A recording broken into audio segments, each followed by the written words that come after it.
Assalamualaikum.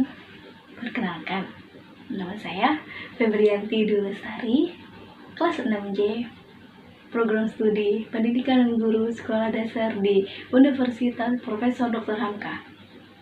Ya, beradanya saya di sini untuk mengajak rekan-rekan sekalian berbincang tentang masa depan. Ya, pasti kita semua atau kalian itu merasa galau, gundah, gelana ketika memikirkan tentang masa depan. Yang sering muncul ataupun mampir di pikiran kita tuh, bisa gak sih kita lolos menjadi PNS, menjadi pengusaha sukses, menjadi guru yang berbakat, dan keterima di perusahaan yang besar. Terkadang orang-orang terdekat kita yang malah membuat kita insecure tentang apa yang udah kita pilih di awal. Seperti dia keterima loh di universitas negeri, dia keterima loh di universitas di bawah kepemerintahan, gila keren banget coy, dia udah bisa punya rumah sendiri. Halo, semua orang punya potensi masing-masing. Awalnya kita terdengarnya biasa aja, tapi kalau hal itu terus menerus berulang, kesel nggak sih kita dengarnya? Ya, Dwi ada satu buku yang bakalan menjawab semua kegalauan kita tentang masa depan, yaitu buku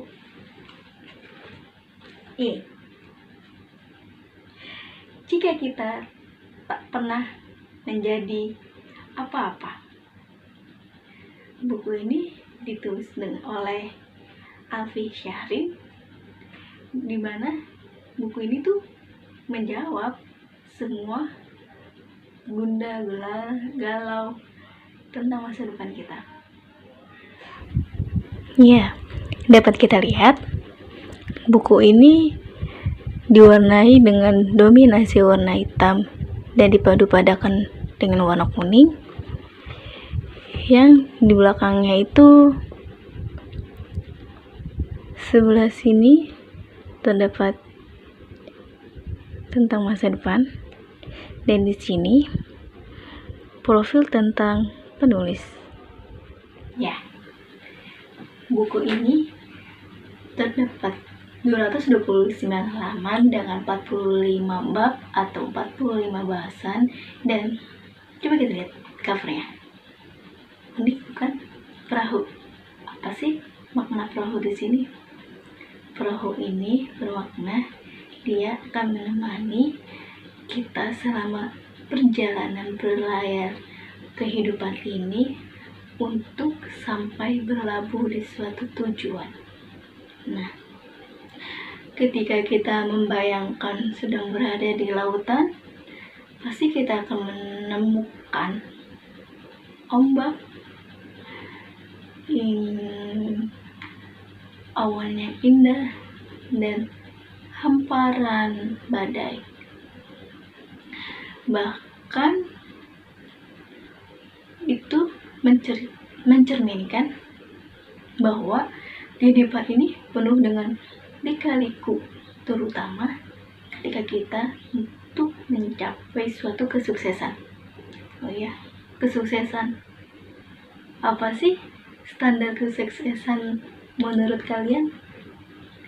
Standar kesuksesan itu kesuksesan yang dibuat oleh orang-orang para petua, yang dimana umur sekian bla bla bla bla kita harus sudah berkeluarga, sudah memiliki anak, dan karir yang hebat, atau standar kesuksesan dibuat oleh teman kita, di mana kesuksesan itu yang bisa kita share ke sosial media.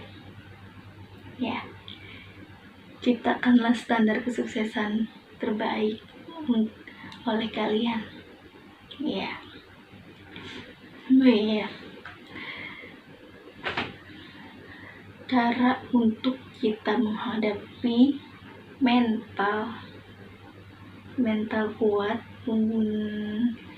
agar hilang pikiran kita mengenai standar kesuksesan orang lain itu: 1. Mempunyai jiwa optimis.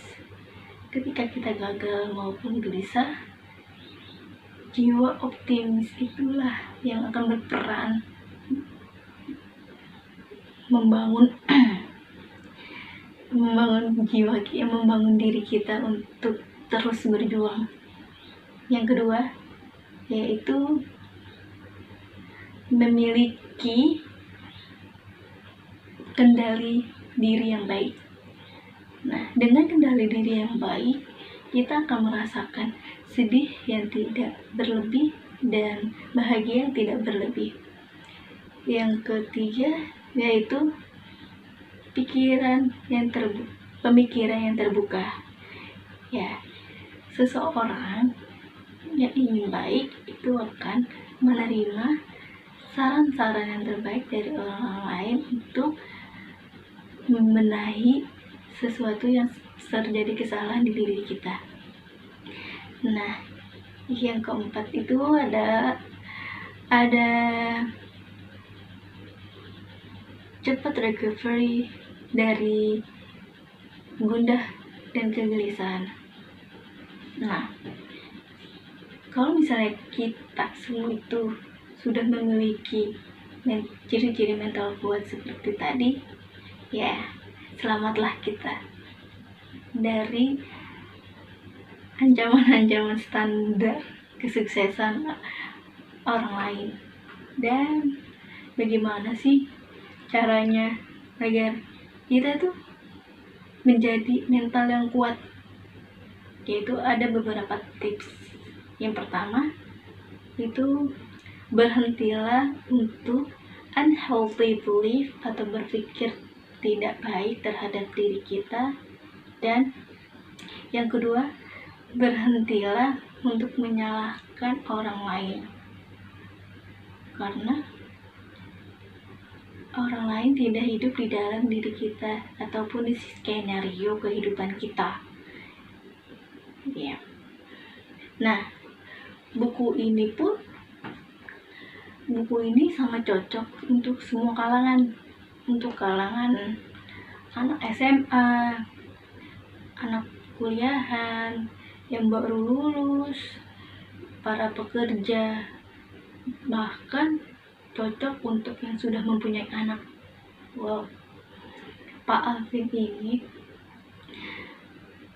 mengajak kita untuk buat merenung kembali tentang kehidupan yang sudah kita lewati maupun kehidupan yang akan kita lewati. Dan di buku ini pun Pak Alvin nggak pelit bercerita tentang kehidupannya yang sudah beliau lewati.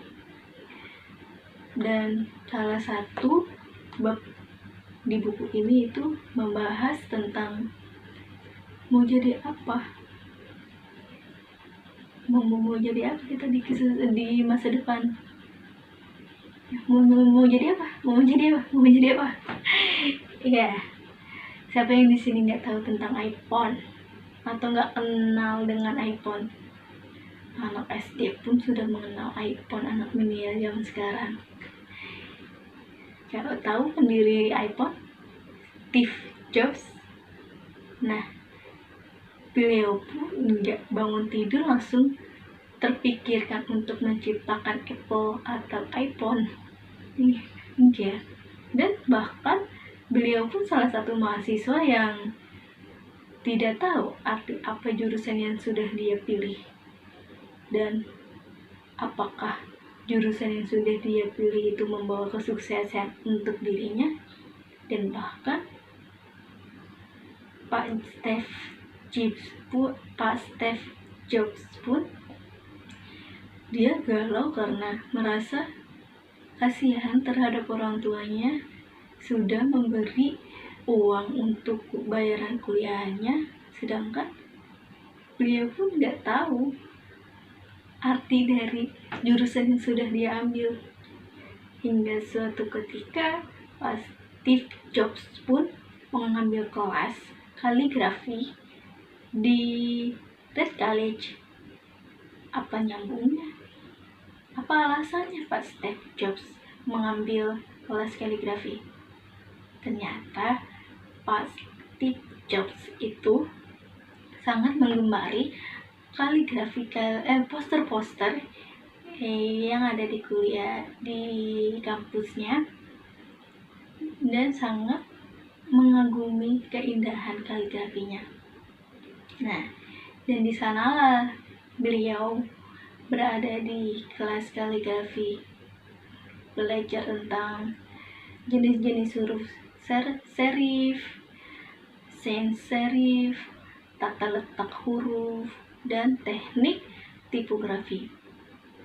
Nah, suatu ketika Steve Jobs dan kawannya terpikirkan untuk menciptakan Macintosh yang pertama, itu